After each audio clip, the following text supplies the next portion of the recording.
President Donald Trump was just doing what he could to raise spirits when he signed Bibles at an Alabama church for survivors of a tornado outbreak, many religious leaders say, though some are offended and others say he could have handled it differently. Kershaw L. York, Dean of the Southern Baptist Theological Seminary School of Theology in Louisville, Kentucky, said he didn't have a problem with Trump signing Bibles, like former presidents have, because he was asked and because it was important to the people who were asking. Though we don't have a national faith, there is faith in our nation, and so it's not at all surprising that people would have politicians sign their Bibles, he said. Those Bibles are meaningful to them, and apparently these politicians are, too.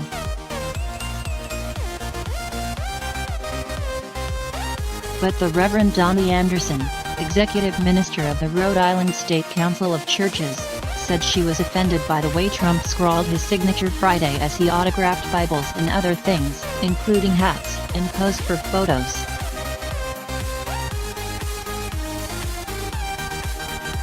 She viewed it, she said, as a calculated political move by the Republican president to court his evangelical voting base. Presidents have a long history of signing Bibles, though earlier presidents typically signed them as gifts to send with a spiritual message.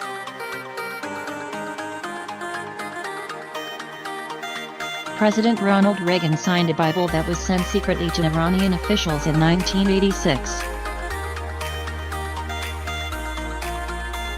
President Franklin Roosevelt signed the family Bible his attorney general used to take the oath of office in 1939. It would have been different, Anderson said, if Trump had signed a Bible out of the limelight for someone with whom he had a close connection.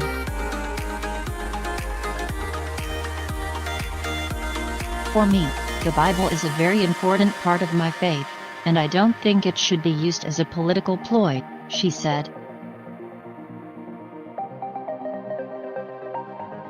I saw it being used just as something out there to symbolize his support for the evangelical community, and it shouldn't be used in that way.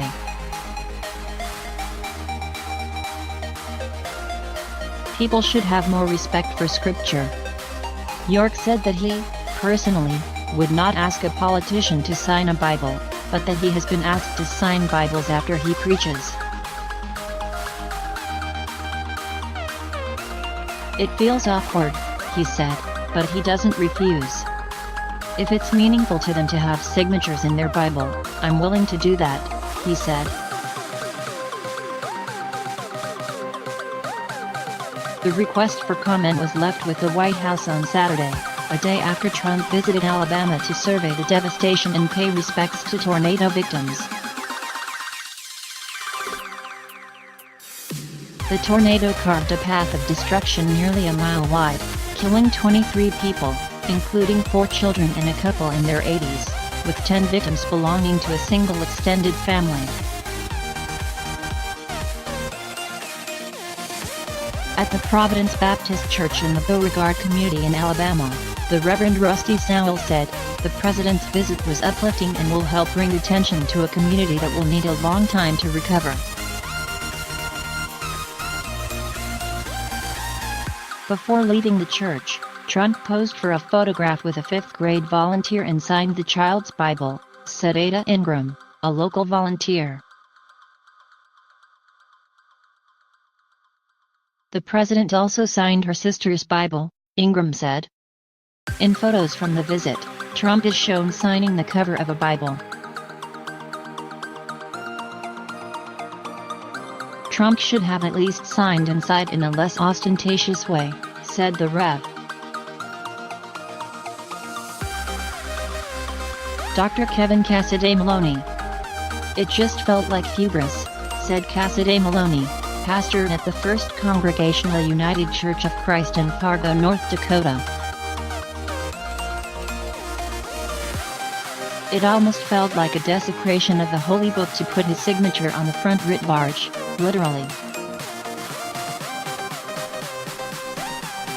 He doesn't think politicians should sign Bibles, he said, because it could be seen as a blurring of church and state and an endorsement of Christianity over other religions.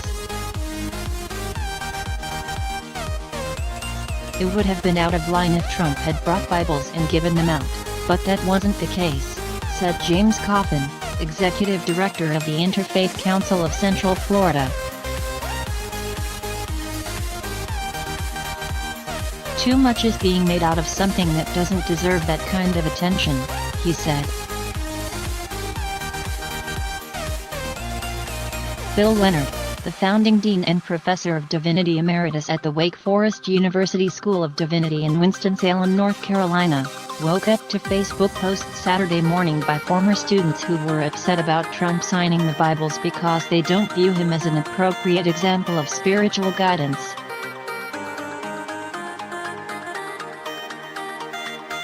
But, Leonard said, it's important to remember that signing Bibles is an old tradition, particularly in Southern churches. Leonard said he would have viewed it as more problematic if the signings were done at a political rally. He doesn't see how Trump could have refused it at the church. It would have been worse if he had said no because it would have seemed unkind, and this was at least one way he could show his concern along with his visit, he said. In this setting, where tragedy has occurred and where he comes for this brief visit, we need to have some grace about that for these folks.